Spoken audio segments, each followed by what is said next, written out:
नमस्कार, मी जान्हवी जाधव एका नवीन व्हिडिओमध्ये तुमच्या सगळ्यांचं खूप सारं स्वागत करते। तर आज आपण व्हिडिओमधून पाहणार आहोत आषाढी एकादशीच्या दिवशी काय करावं आणि कोणत्या 10 गोष्टी टाळाल। तर भागवत संप्रदायासाठी आषाढी एकादशी म्हणजे एक मोठा भक्तीचा उत्सव असतो। या दिवसापासून चातुर्मासाला सुरुवात होते। हिंदू धर्मानुसार आज आषाढी एकादशीचा दिवस आहे।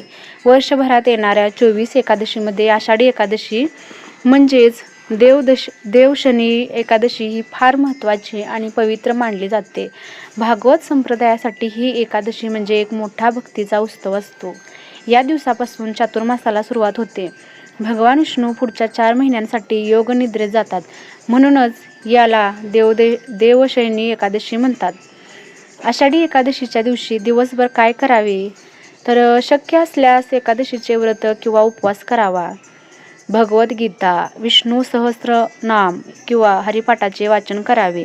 रामकृष्ण हरी किंवा विठ्ठल विठ्ठल जय हरी विठ्ठल ह्या नामाचा जप करावा। मंदिरात जाऊन विठ्ठलाचे दर्शन घ्यावे। गरीब, गरजू किंवा भुकेल्या व्यक्तींना अन्नदान करावे। या दिवशी विठ्ठलाचे केलेले नामस्मरण अत्यंत पुण्यकारक मानले जाते। तर पुढे पाहूयात आपण आषाढी एकादशीच्या दिवशी दिवसभर काय टाळावे।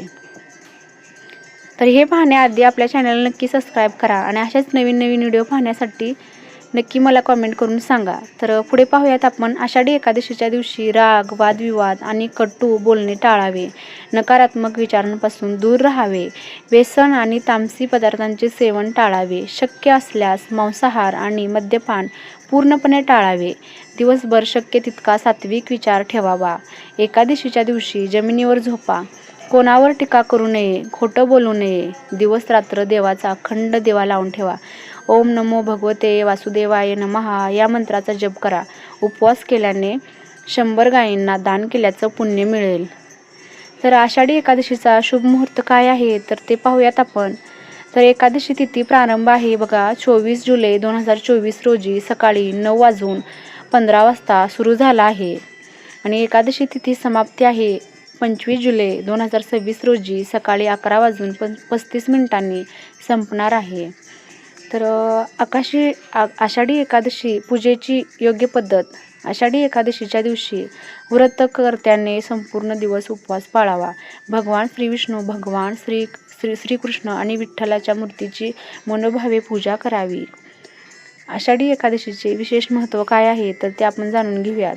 तर हा दिवस भगवान श्री विष्णू आणि श्री विठ्ठलाला समर्पित आहे।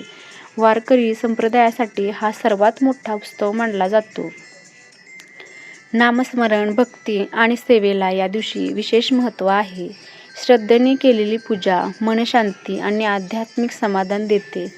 तर हा असा व्हिडिओ होता एकादशीच्या दिवशी आपण काय केले पाहिजे आणि कोणत्या गोष्टी टाळल्या पाहिजेत।